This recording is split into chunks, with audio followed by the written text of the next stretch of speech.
ভারতের কাছে আত্মসমর্পণ পাকিস্তানের। বিএসএফ জওয়ান পূর্ণমকে ফেরালো পাকিস্তান। পূর্ণম শাহ রিশনার বাসিন্দা, তাকে ফিরিয়ে দিল পাকিস্তান। 20 দিন পর ভারতে ফিরলেন পূর্ণম কুমার শাহ।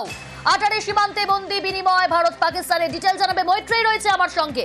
মৈত্রেয়ী, দেখো, এই মুহূর্তে সব থেকে বড় খবর, পিকে সাহু যে বাংলার পশ্চিমবঙ্গের বাসিন্দা এবং বিএসএফ জওয়ান 23শে এপ্রিল যাতে ফিরোজপুরের কাছ থেকে রেঞ্জার্স ফিরোজপুরের সীমান্ত পেরোনোর সময় তিনি ভুলবশত সীমান্ত পেরিয়ে যাওয়ায় তাকে আটক করেছিল এবং তারপর দফায় দফায় বৈঠকের পরেও কিন্তু তাকে রিলিজ করেনি। অবশেষে আজ পাকিস্তানের রেঞ্জার্সের তরফ থেকে বিএসএফ জওয়ান পিকে সাহুকে রিলিজ করা হলো। 10:30টার সময় এক্সচেঞ্জ হয়েছে এবং এখানে প্রসঙ্গত এটা জানাতে হবে যে ভারতের কাছেও কিন্তু এক পাক রেঞ্জার আটক হয়েছিল এবং সেই পাক রেঞ্জার আটক হওয়া এবং তারপর সব মিলিয়ে ভারতের কাছে পাকিস্তানের দুর্মুষ হওয়ার পর অবশেষে পাকিস্তান হার মেনেছে এবং সেই পরিস্থিতিতে দাঁড়িয়েই আমাদের যে বিএসএফ জওয়ান পিকে সাহু তাকে ফেরানোর সিদ্ধান্ত নেওয়া হয় এবং আজ বেলা 10:30টার সময় এই এক্সচেঞ্জ, অর্থাৎ ভারতের জওয়ান ভারতে ফিরে আটারি বর্ডার দিয়ে ভারতে ফিরেছে এবং বিএসএফ এর তরফ থেকেও কিন্তু সেই বিষয়টা কনফার্ম করা হয়েছে যে 10:30টার সময় ভারতীয় জওয়ান যে যিনি 23শে এপ্রিল থেকে আটক ছিলেন পাকিস্তান রেঞ্জার্সের হাতে, তিনি ভারতের কাছে ভারতে ফিরে এসেছেন। এবার তার ঘরে ফেরার অপেক্ষা। সঙ্গে থাকো। গত 23 এপ্রিল পাঞ্জাবের ফিরোজপুরে বর্ডারে পাক রেঞ্জার্সের হাতে আটক হন রিশনার বাসিন্দা 24 নম্বর ব্যাটালিয়নের বিএসএফ জওয়ান পূর্ণম কুমার শাহ। তার মুক্তির জন্য একাধিকবার ফ্ল্যাগ মিটিং হয়, কিন্তু পাকিস্তানের পক্ষ থেকে পূর্ণমের মুক্তির ব্যাপারে কোনো উত্তর এতদিন পর্যন্ত মেলেনি। তবে আজ ভারতের কাছে আত্মসমর্পণ পাকিস্তানের। ভারতের প্রবল চাপে পূর্ণম কুমার শাহকে ফেরালো পাকিস্তান। বিএসএফ জওয়ান পূর্ণমকে ফেরালো পাকিস্তান। 20 দিন পর ভারতে ফিরলেন পূর্ণম কুমার শাহ। ভারতের কাছে আত্মসমর্পণ পাকিস্তানের। আমি আবারও কথা বলবো, মৈত্রেয়ী রয়েছে আমার সঙ্গে। মৈত্রেয়ী, কখন ফেরানো হলো আরো একবার জানতে চাইবো এই পূর্ণম কুমার শাহকে। দেখো, আজকে বিএসএফ এর তরফ থেকে আমরা যেটা জানতে পেরেছি, কিছুক্ষণ আগেই 10:30টার কিছু পরে আটারি ওয়াঘা আটারি যে সীমান্ত রয়েছে সেই ওয়াঘা আটারি সীমান্ত দিয়ে পূর্ণম কুমার শাহ তিনি ভারতে পৌঁছান এবং তাকে পাক রেঞ্জার্স ভারতীয় বাহিনীর হাতে তুলে দেয়।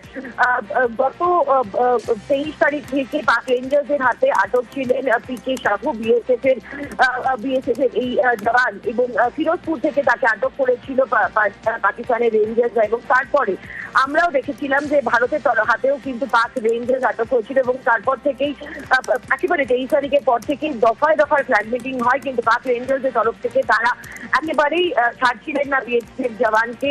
কিন্তু এবার একদিকে যখন ভারতের হাতে পাক রেঞ্জার আটক রয়েছে, অন্যদিকে তখনই ভারতের কাছে কার্যত দুর্মুষ হয়ে নথি স্বীকার করে নিয়েছে পাকিস্তান এবং সেই পরিস্থিতিতে দাঁড়িয়েই এবার পিকে সাহুকে ফিরিয়ে দিল পাকিস্তান এবং আজ সকাল 10:30টার কিছু পরে পিকে সাহু তিনি ভারতের মাটিতে পা রাখেন।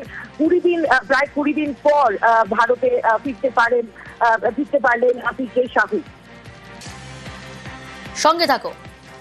ভারতের কাছে আত্মসমর্পণ পাকিস্তানের। ভারতের প্রবল চাপে পূর্ণমকে ফেরালো পাকিস্তান। বিএসএফ জওয়ান পূর্ণমকে ফেরালো পাকিস্তান। 20 দিন পর ভারতে ফিরলেন পূর্ণম কুমার শাহ।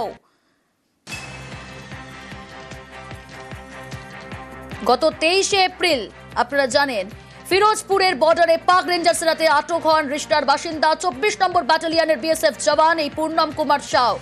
20 দিন পর তাকে ফেরালো পাকিস্তান। ভারতের কাছে আত্মসমর্পণ পাকিস্তানের। প্রবল চাপে পূর্ণমকে ফেরালো পাকিস্তান।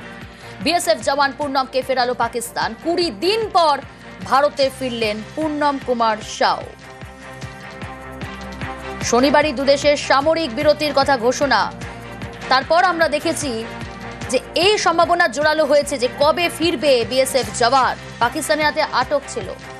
আবির রয়েছে অপর প্রতিনিধি। আবির, 20 দিন পর ভারতে ফিরলেন পূর্ণম কুমার শাহ। একেবারে আত্মসমর্পণ পাকিস্তানের। ভারতের কাছে প্রবল চাপে পড়ে পূর্ণমকে ফেরালো পাকিস্তান। দেখো, গত কয়েকদিন ধরেই ভারতের তরফ থেকে আলোচনা করা হচ্ছিল, ফ্ল্যাগ মিটিং একাধিকবার হয়েছে, যদিও ভারতের থেকে বলা হচ্ছে বারবার ধরে বলার পরেও কোনোভাবেই বিএসএফ জওয়ান পূর্ণম কুমার সাউকে ফেরত দিচ্ছে না হচ্ছে পাকিস্তান। এবং গত কয়েকদিন ধরে ভারতের সঙ্গে পাকিস্তানের বিভিন্নভাবে যে বৈঠকগুলি হয়েছে, প্রতিরক্ষা সংক্রান্ত যে বৈঠক হয়েছে, সেই বৈঠকের ভিত্তিতে আলোচনা হয়। এবং তুমি জানো যে গতকালকেও বিদেশ মন্ত্রকের তরফ থেকে বিদেশ মন্ত্রকের মুখপাত্র রণবীর জয়সওয়াল তিনিও বলেন যে প্রতিরক্ষা মন্ত্রক গোটা আলোচনা পর্ব চালিয়ে যাচ্ছে এবং পূর্ণমকে ঘরে ফেরানোর জন্য যে প্রচেষ্টা সেটা কেন্দ্রীয় সরকারের তরফ থেকে জারি হয়েছে। আজকে যেটা জানা যাচ্ছে যে সকাল 10:30 নাগাদ আটারি অমৃতসর যে আটারি বগা যে চেকপোস্ট রয়েছে সেখান থেকেই তাকে ভারতের হাতে তুলে দেওয়া হয়েছে। কিছুদিন আগেই জানা গিয়েছিল যে পূর্ণম তিনি ডিউটিতে সেখানে ছিলেন ফিরোজপুরের কাছে এবং তিনি ভুলবশত পাকিস্তানের সীমানা এলাকায় ঢুকে পড়েন। যদিও তাকে প্রথম সময় থেকেই ভারতের তরফ থেকে বিএসএফ, পরবর্তী সময় কেন্দ্রীয় সরকারের একাধিক দপ্তরের তরফ থেকে বারবার ধরে আলোচনা করা হয়, বারবার ধরে পাকিস্তানকে বলা হয়, যদিও সেটা পাকিস্তানের তরফ থেকে মানা হয়। করতে হলো। সঙ্গে থাকো আবির।